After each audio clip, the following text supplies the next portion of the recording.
ছাত্র আন্দোলনের মধ্য দিয়ে স্বৈরাচার সরকারের পতন ঘটিয়ে গণতন্ত্র ফিরে পেয়েছেন জানিয়ে অবস্থান কর্মসূচির অংশ হিসেবে চারখাই ইউনিয়ন বিএনপির বিক্ষোভ মিছিল ও পথসভা অনুষ্ঠিত হয়েছে।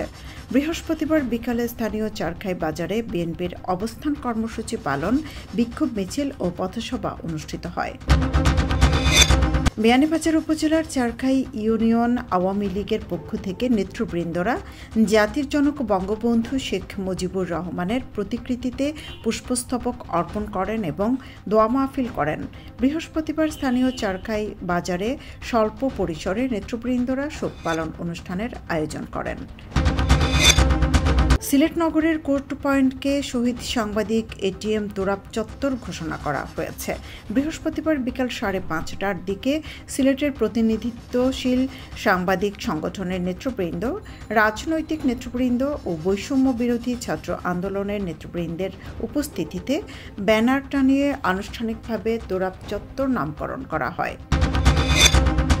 জুড়িতে এক সড়ক দুর্ঘটনায় মোহাম্মদ মুরাদ আহমেদ নামে এক কলেজ ছাত্রের মৃত্যু হয়েছে।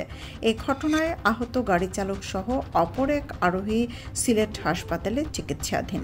ঘটনাটি শুক্রবার রাত প্রায় 2টার দিকে জুড়ি বড়লেখা সড়কের সফরপুর এলাকায় ঘটেছে। মুরাদ জুড়ি উপজেলার পূর্ব জুড়ি ইউনিয়নের দক্ষিণ বড়ধামাই নিবাসী মনসুর আহমদের প্রথম পুত্র। জুড়ি উপজেলা চেয়ারম্যান কিশোর রায় চৌধুরী মনিকে পদত্যাগের জন্য সাদা কাগজে স্বাক্ষর করিয়ে নিয়েছেন বৈষম্য বিরোধী ছাত্র আন্দোলনকারী শিক্ষার্থীরা। বৃহস্পতিবার রাত 8:30টার দিকে উপজেলা নির্বাহী কর্মকর্তার অফিসে বসে তিনি সাদা কাগজে পদত্যাগের কথা উল্লেখ করে স্বাক্ষর করেন।